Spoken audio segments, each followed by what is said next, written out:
Don't become a philosopher before you become rich.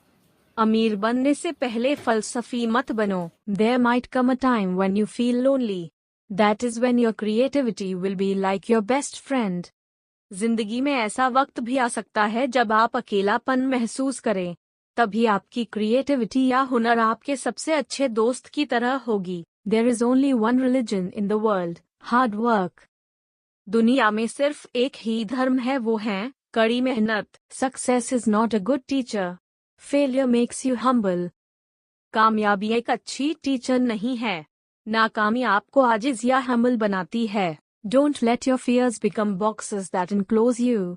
Open them out, feel them, and turn them into the greatest courage you are capable of. अपने खौफ को वह बक्सा न बनने दें जो आपको घेर लेता है.